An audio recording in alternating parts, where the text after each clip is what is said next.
विवेक अपने घूमने फिरने के शौक को पूरा करने के लिए गाइड बन गया था। उसने इतिहास ऑनर से ग्रेजुएशन की थी। उसके पास अपने पुरखों की खूब सारी दौलत थी। विवेक के पिता एक किसान थे। पूरे इलाके में सबसे ज़्यादा ज़मीन उन्हीं के पास थी। उन्होंने खेती की देखभाल करने के लिए नौकर रखे हुए थे। विवेक 3 बहनों में अकेला भाई था। 3 बहनों की नामी खानदान में शादी हुई थी। विवेक की माँ एक घरेलू औरत थी।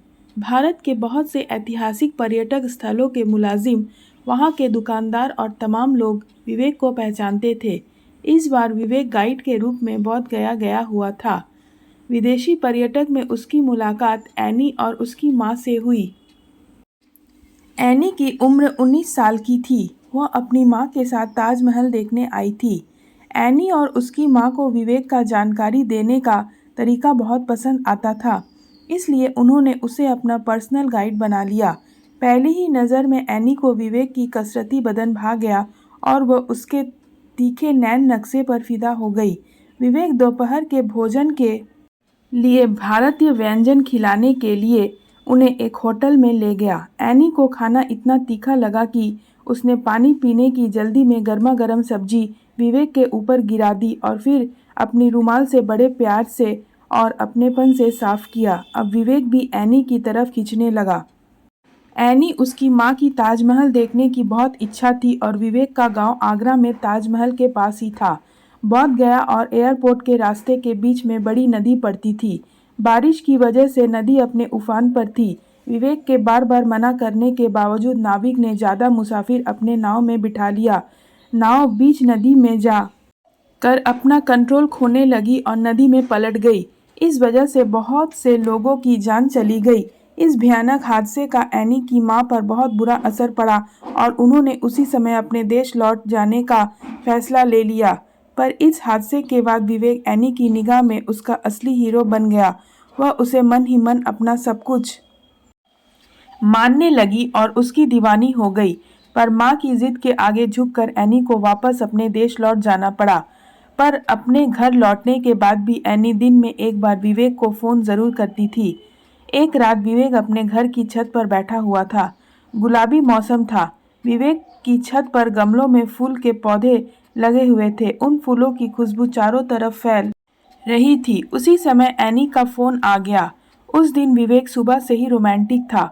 वह फ़ोन पर एनी के बालों, होठों और रंग रूप की बहुत तारीफ करने लगा और फिर हिम्मत करके अपने प्यार का इजहार कर दिया।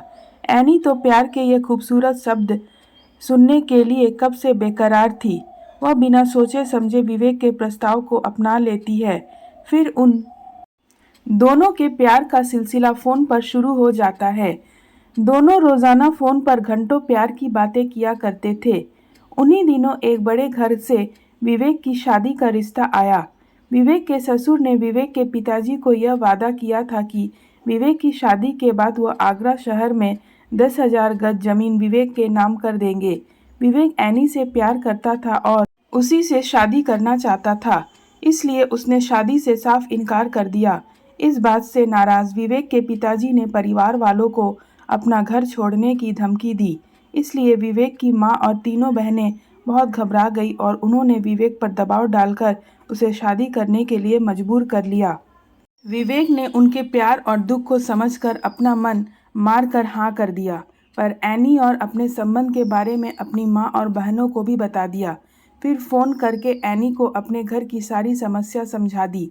विवेक का फ़ोन सुनने के बाद एनी ने अपनी माँ को बताया कि वह विवेक से बहुत प्यार करती है और वह उसी समय भारत आने का फैसला लेती है। विवेक एनी और उसकी माँ को एयरपोर्ट से सीधे अपने घर लेकर आया।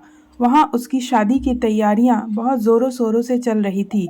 शादी बहुत धूमधाम और शानो शौकत से होने वाली थी। एनी से मिलने के बाद विवेक की माँ और उनकी तीनों बहनों को एनी का स्वभाव इतना मीठा और सुंदर लगा कि वे भी एनी को पसंद करने लगी। विवेक के पिता को भी एनी बहुत अच्छी लड़की लगी। शादी के रीति रिवाज शुरू हो गए थे। एनी को हल्दी और गीतों की रस्म बहुत पसंद आई और उसकी आंखों से आंसू बह निकले, क्योंकि वो बार बार यही सोच रही थी कि काश वह विवेक की दुल्हन होती। शादी का दिन आ गया और विवेक की शादी भी हो गई। एनी की माँ को भारतीय शादी के रीति रिवाज और खान पान बहुत पसंद आया, पर उन्हें अपनी बेटी के दुख का एहसास भी था। उन्हें भी विवेक बहुत पसंद था। विवेक की बारात जिस दिन वापस आती है, एनी उसी दिन दुखी मन से अपने माँ के साथ अपने देश लौट जाने का फैसला लेती है। विवेक बहुत गुजारिश करके एनी को रोक लेता है। विवेक उनसे कहता है, मैं जिंदगी भर आप लोगों को भूल नहीं सकता। मेरे घर के दरवाजे आप लोगों के लिए हमेशा खुले रहेंगे। मैं गाइड का काम छोड़ दूंगा। मेरी आखिरी इच्छा आप लोगों को ताजमहल दिखाने की है। एनी और उसकी माँ विवेक के साथ ताजमहल देखने के लिए तैयार हो जाते हैं। आज ही के दिन विवेक की सुहागरात थी, पर विवेक एनी और उसकी माँ को ताजमहल दिखलाने के लिए घर से निकल जाता है। विवेक की माँ और बहनें एनी और उसकी माँ को बहुत से उपहार देती है। उन्हें ताजमहल घुमाने के लिए विवेक दोपहर को एक रेस्टोरेंट में लेकर जाता है। एनी को फिर खाना बहुत तीखा लगता है। वह हड़बड़ाहट में फिर उसी तरह गरम सब्जी विवेक पर गिरा देती है। दोबारा वही घटना होने पर वे दोनों हंसने लगते हैं। फिर उनकी आंखों में आंसू आ जाते हैं। विवेक एनी को छोटा सा खूबसूरत उपहार में देता है। एनी की माँ को वह भारत की ऐतिहासिक चीजें उपहार में देता है। एनी एयरपोर्ट पर बार बार पीछे मुड़कर विवेक को देखती है, फिर बाय बाय करके अपनी माँ के साथ अपने देश चले जाती है। इस तरह एनी का प्यार अधूरा ही रह जाता है। दोस्तों, आज की कहानी कैसी लगी मुझे ज़रूर बताएं और एक लाइक और कमेंट ज़रूर करें और अपने दोस्तों के साथ शेयर कीजिए। और आप मेरे चैनल में नए हैं तो सब्सक्राइब करना ना भूलें और मेरे साथ बने रहिए इस तरह की कहानियाँ पाने के लिए। धन्यवाद। मिलते हैं अगले कहानी में।